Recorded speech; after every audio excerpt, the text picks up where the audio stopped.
Namaste. Greetings to all of you. Grandmaster Shiva Coxey அவர்களுடைய Achieve the Impossible Lotus Sutraலேருந்து இன்னைக்கான முக்கியமான சூத்ரா. There is no such thing as free. You will have to pay back in the future. Wow.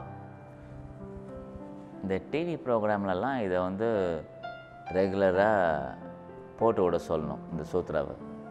மிக சாதாரண மனிதர்களுக்கு இந்த செய்தி ஒரு வரம் மாதிரி.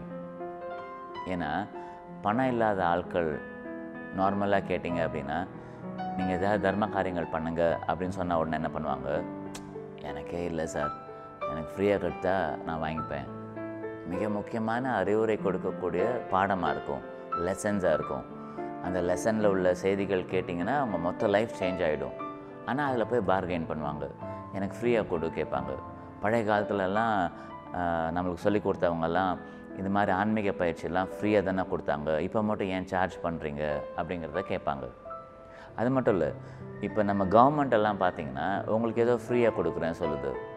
அண்ட் தென் விவசாயிகள் பார்த்திங்கன்னா அவங்க வாங்கின லோனெல்லாம் திருப்பி கட்ட மாட்டேன், அதையும் நீங்கள் ஃப்ரீயாக எனக்கு ரைட் ஆஃப் பண்ணு அப்படிங்கிறதெல்லாம் சொல்கிறாங்க. நான் இந்த மாதிரி சொல்லக்கூடிய ஆட்கள் எல்லாம் வளமையுடைய ஆட்களாக இருக்காங்களா அப்படிங்கிறது நீங்கள் பார்க்கணும். ஓகே, முக்கியமான செய்தி. வளமை வேணும் அப்படின்னா இந்த சூத்ரா நூற்றுக்கணக்கான முறை உங்கள் தலைக்குள்ளே இருந்துகிட்டே இருக்கணும். இந்த சூத்ராக்கான எசன்ஸ் உங்கள் மைண்டில், கண்ணில், உங்கள் மூளையில் பதிவாகிட்டே இருக்கணும், ஒரு ஃப்ளாஷ் ஆகிட்டே இருக்கணும். ஃப்ரீங்கிறது எதுவும் கிடையாது. காற்று ஃப்ரீயாக இருக்குதுன்னு சொல்கிறீங்க, தண்ணி ஃப்ரீயாக இருக்குதுன்னு சொல்கிறீங்களே சார், அதெல்லாம் கிடையாது. எதுவுமே ஃப்ரீ கிடையாது. இந்த இடத்துல வாடகை இல்லாமல் நீங்கள் வாழ்ந்தீங்கன்னா, இந்த பூமியில் வாழ்ந்து நீங்கள் அனுபவிக்கக்கூடிய ஒவ்வொரு விஷயத்தையும் எந்த இடத்துலேருந்து நீங்கள் ஒன்று எடுத்தீங்களோ அந்த இடத்துக்கே திருப்பி கொடுக்கறதுக்கு நீங்கள் திரும்ப திரும்ப திரும்ப அந்த இடத்துக்கு வந்து ஆகணும். அந்த இடத்துக்கு நீங்கள் சேவை பண்ணுற வரைக்கும், நீங்கள் வாங்கினதெல்லாம் திரும்பி கடனை அடைக்கிற வரைக்கும் அந்த இடத்தோடய நீங்கள் அடிமையான மாதிரி இருப்பீங்க.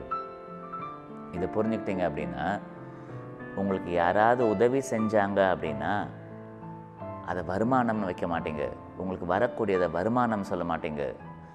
எனக்கு ஃப்ரீயாக வந்தது, எனக்கு அறிவுரை வந்தது, அது எல்லாத்துக்கும் ஒரு செலவு இருக்குது அப்படிங்கிறத குறிச்சிப்பீங்க. முக்கியமான விஷயம், உங்கள் வாழ்க்கையை காப்பாற்றக்கூடிய ஒரு அறிவுரை உங்களுக்கு கிடைக்குதுன்னு வச்சுக்கோங்க. இந்த செய்தியே உங்களுக்கு ஃப்ரீயாக கிடைக்கிற மாதிரி இருந்தால் கூட அது ஃப்ரீ கிடையாது.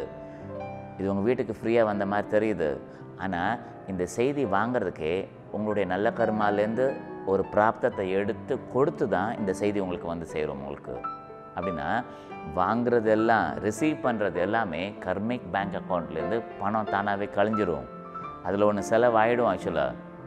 அப்படின்னா நீங்கள் ரிசீவ் பண்ணுறதெல்லாம் செலவு. இப்போ ரிசீவ் பண்ணுறது செலவாக இருந்ததுன்னா கர்மாப்படி, வருமானம்ங்கிறது என்னது? வருமானம்ங்கிறது நீங்கள் தர்மம் பண்ணுறது, நீங்கள் மற்றவங்களுக்கு உதவி செய்கிறது. அப்போ மற்றவங்களுக்கு கொடுக்க கொடுக்க உங்களுக்கு வருமானம் வரும். நீங்கள் ரிசீவ் பண்ண உங்களுக்கு செலவாகும். அப்போ ஃப்ரீ எல்லாமே கர்மிக் டெப்த் ஆகும் உங்களுக்கு. இது டேஞ்சரஸான விஷயம். யார்கிட்டேருந்து எதுவும் ஃப்ரீயாக வாங்காதீங்க. நீங்கள் திரும்ப நிறையா கொடுக்கக்கூடிய ஆட்களாக மாறிடுங்க. உங்கள் வாழ்க்கைக்கு முக்கியமான செய்தி இது. God bless you. Namaste.